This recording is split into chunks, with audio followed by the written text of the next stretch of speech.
અત્યારે અમે લોકો જઈ રહ્યા છે મદન મોહન ટેમ્પલ.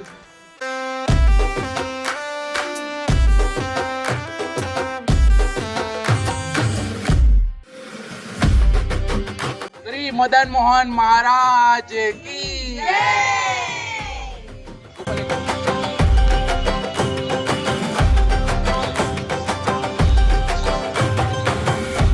મારી પાછળ તમે જે મંદિર જોઈ રહ્યા છો તે છે જુગલ કિશોરી રાધા કૃષ્ણ મંદિર.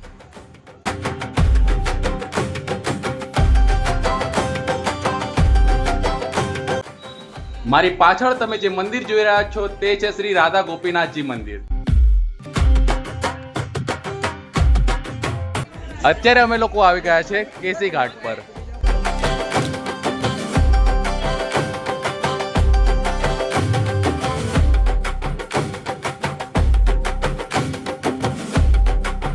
અને કેસી ઘાટ પર બધા ભેળ ખાઈ રહ્યા છીએ. અમે લોકો જઈ રહ્યા છે વૃંદાવનનું સૌથી પ્રસિદ્ધ મંદિર એટલે કે શ્રી પ્રેમ મંદિરમાં. શ્રી પ્રેમ મંદિરમાં ના પ્રેમ મંદિરમાં.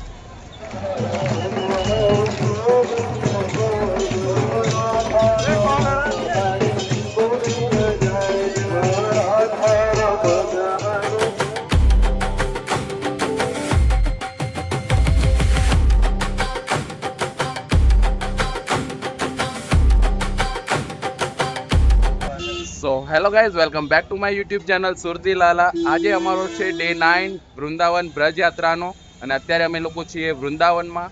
અને આજે મોર્નિંગનો બ્રેકફાસ્ટમાં છોલે ભટુરેનો પ્લાન કર્યો છે, તો હું લેવા આવ્યો છું છોલે ભટુરે.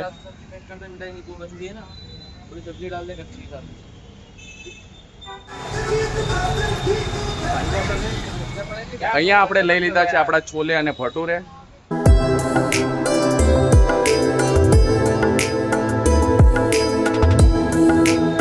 અત્યારે અમે લોકો જઈ રહ્યા છે મદન મોહન ટેમ્પલ.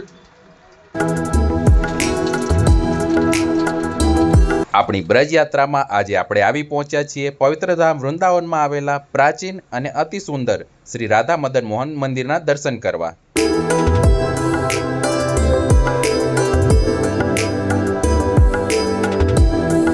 શ્રી રાધા મદન મોહન મંદિર ઉત્તર પ્રદેશના વૃંદાવનમાં કાલિયા ઘાટ પાસે દ્વાદશ આદિત્ય ટેકરી પર આવેલું એક અત્યંત પ્રાચીન અને ઐતિહાસિક મંદિર છે. 16મી સદીમાં બનેલું આ મંદિર વૃંદાવનના સૌથી જૂના મંદિરોમાંનું એક માનવામાં આવે છે. આ મંદિરનું નિર્માણ ઈસવીસન 1580ની આસપાસ મુલતાનના એક વેપારી રામદાસ કપૂર દ્વારા શ્રી સનાતન ગોસ્વામીની દેખરેખ હેઠળ કરવામાં આવ્યું હતું. મારી પાછળ તમે જે મંદિર જોઈ રહ્યા છો તે છે શ્રી મદન મોહન મંદિર.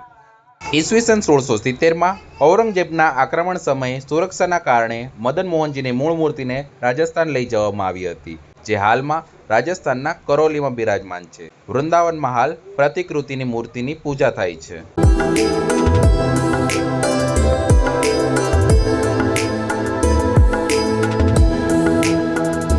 એવી માન્યતા છે કે કાળિયા નાગ પર વિજય મેળવ્યા પછી ભગવાન કૃષ્ણએ આ ટેકરી પર વિશ્રામ કર્યો હતો. શ્રી મદન મોહન મહારાજ કી જય.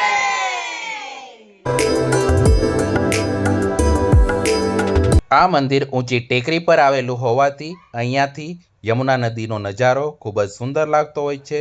સાથે જ અહીંયાથી વૃંદાવનની ગલીઓના પણ દર્શન કરી શકાય છે.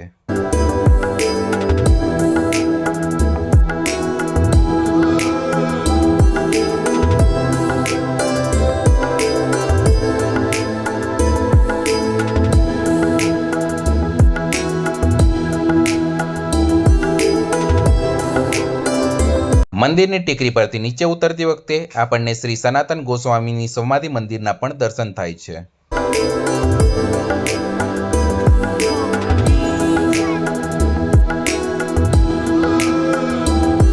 વૃંદાવન આવનાર દરેક વ્યક્તિએ મદન મોહન મંદિરના દર્શન જરૂરથી કરવા જોઈએ.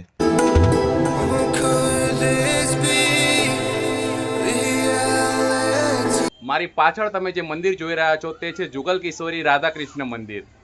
શ્રી રાધા કૃષ્ણ જુગલ કિશોરીજી મંદિર વૃંદાવનનું સૌથી પ્રાચીન અને ઐતિહાસિક મંદિરોમાંનું એક છે અને વૃંદાવનના સપ્ત દેવાલયોમાં આ સ્થાન ધરાવે છે. આ મંદિરનું નિર્માણ વર્ષ 1627માં લાલ બલુઆ પથ્થરથી કરવામાં આવ્યું હતું. મુગલ શાસક ઔરંગઝેબના આક્રમણ સમયે મૂળ મૂર્તિઓને સુરક્ષિત રાખવા માટે રાજસ્થાનના પન્ના ખાતે મોકલવામાં આવી હતી. હાલમાં મંદિરમાં શ્રી રાધાકૃષ્ણની પ્રતિરૂપ મૂર્તિઓની પૂજા અર્ચના થાય છે.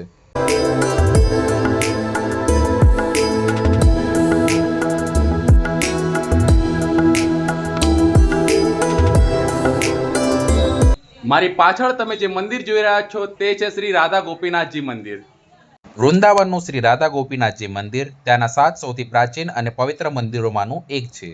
આ મંદિરના મૂળ વિગ્રહની સ્થાપના ભગવાન કૃષ્ણના પૌત્ર વ્રજનાથજીએ કરી હતી. આશરે 500 વર્ષ પહેલા શ્રી ચૈતન્ય મહાપ્રભુના શિષ્ય શ્રી મધુ પંડિત દ્વારા આ મંદિરનો જીર્ણોદ્ધાર કરવામાં આવ્યો હતો. મુગલ શાસક ઔરંગઝેબના આક્રમણ સમયે મૂળ વિગ્રહને સુરક્ષિત રીતે જયપુર રાજસ્થાન લઈ જવામાં આવ્યો હતો, જ્યાં આજે પણ ત્યાં બિરાજમાન છે.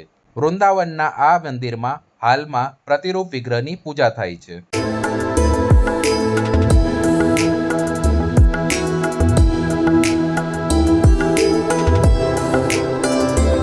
અત્યારે અમે લોકો આવી ગયા છે કેસી ઘાટ પર. કેસી ઘાટ એ વૃંદાવનમાં યમુના નદીના કિનારે આવેલું એક પ્રખ્યાત અને પવિત્ર સ્થળ છે. ભગવાન કૃષ્ણએ દુષ્ટતાનો અંત લાવવા માટે કંસ દ્વારા મોકલવામાં આવેલા અશ્વરાક્ષસ કેસીનો વધ કર્યો હતો. યુદ્ધ પછી ભગવાન કૃષ્ણએ પોતાને શુદ્ધ કરવા માટે અહીં યમુના નદીમાં સ્નાન કર્યું હતું. તેથી આ ઘાટ કેસી ઘાટ તરીકે ઓળખવામાં આવે છે. આ ઘાટ 17મી સદીની રાજસ્થાની શૈલીના પથ્થરની સ્થાપત્યતા ધરાવે છે. આ ઘાટ 17મી સદીના અંતમાં ભરતપુરની રાણી લક્ષ્મી દેવી દ્વારા બનાવવામાં આવ્યું હતું.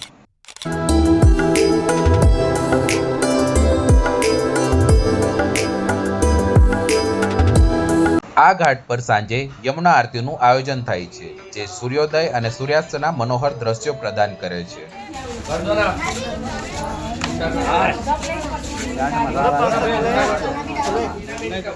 અત્યારે અમે લોકો આવી ગયા છે કેસી ઘાટ પર અને કેસી ઘાટ પર બધા ભેળ ખાઈ રહ્યા છીએ.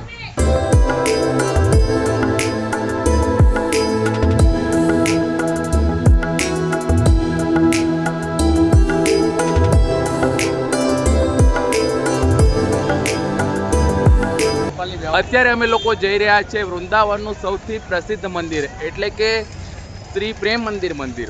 શ્રી પ્રેમ મંદિરમાં ના પ્રેમ મંદિરમાં.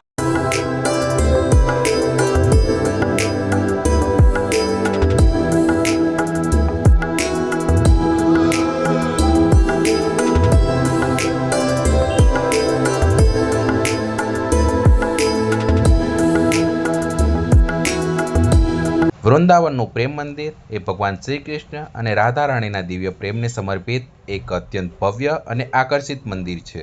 આ મંદિરનું નિર્માણ જગતગુરુ કૃપાલુજી મહારાજ દ્વારા કરવામાં આવ્યું હતું. વૃંદાવનમાં બાકી બિહારી મંદિર પછી સૌથી વધારે ભીડ તમને આ જ મંદિરમાં જોવા મળશે.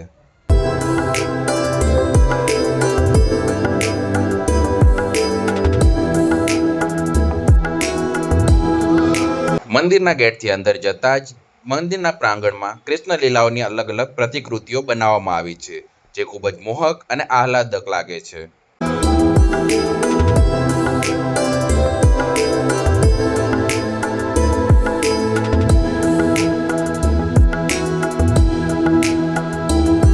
આ મંદિરને બનાવવામાં 11 વર્ષ જેટલો સમય લાગ્યો હતો. તેના સમગ્ર બાંધકામમાં ઉચ્ચ ગુણવત્તાવાળો ઇટાલિયન વ્હાઇટ માર્બલનો ઉપયોગ કરવામાં આવ્યો છે.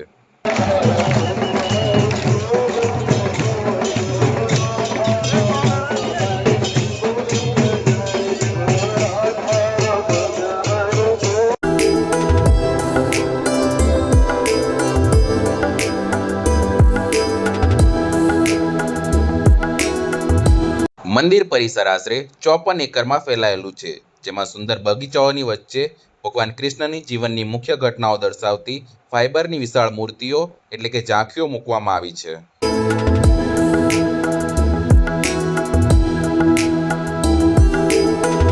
સાંજના સમયે અહીં સંગીતમય ફુવારાઓનો શો થાય છે, જે ખૂબ જ મનમોહક છે.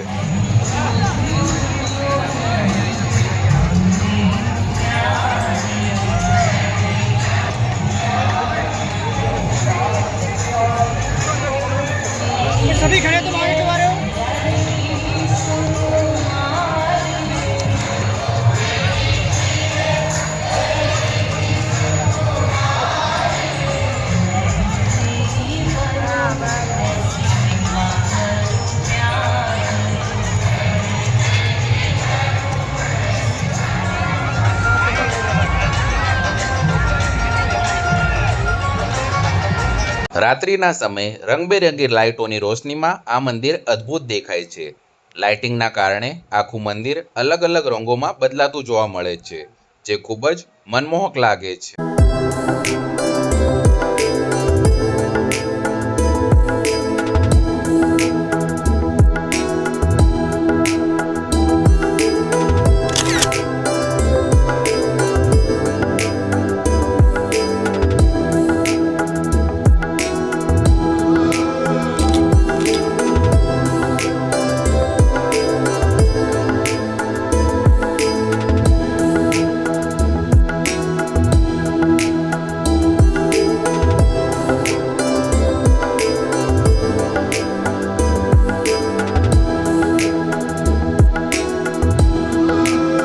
પ્રેમ મંદિરની અંદર કોતરણી અને આધ્યાત્મિકતાનો અદ્ભુત સંગમ જોવા મળે છે.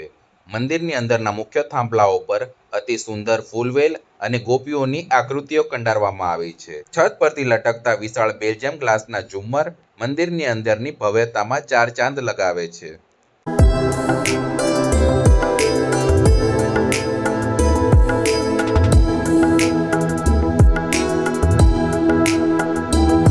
અહીં મુખ્ય ગર્ભગૃહમાં ભગવાન શ્રી રાધા ગોવિંદ એટલે કે રાધા કૃષ્ણની અત્યંત મનમોહક મૂર્તિઓ બિરાજમાન છે.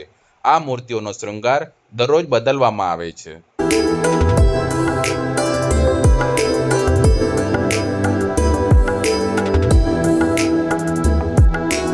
મંદિરમાં ઉપર પહેલા માળે જવા માટે અંદરથી જ સીડીઓ આવી છે, જ્યાં પહેલા માળે ભગવાન શ્રીરામ અને સીતાજીનું ભવ્ય દરબાર સ્વરૂપ જોવા મળે છે.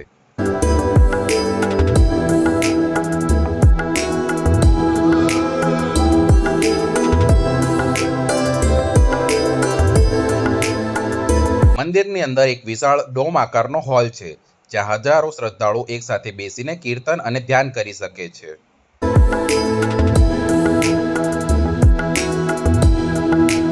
પ્રેમ મંદિરમાંથી દર્શન કરી અને હવે અમે લોકો બહાર રેસ્ટોરન્ટમાં આવી ગયા છે. ઘણી જ ભીડ હતી અને અત્યારે અમે લોકોએ મંગાવ્યો છે મસાલા ઢોસા અને સાથે ઇડલી સંભાર.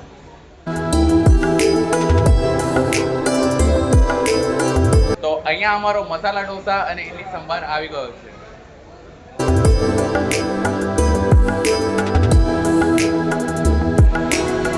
યમ યમ યમ યમ યમ. તો આ હતી અમારી ગોકુળ, મથુરા અને વૃંદાવનની ટ્રીપ. તમને કેવી લાગી જરૂરથી કમેન્ટ કરજો અને અમારી સાથે જોડાયા રહેજો. રાધે રાધે. સી યુ કહી દો.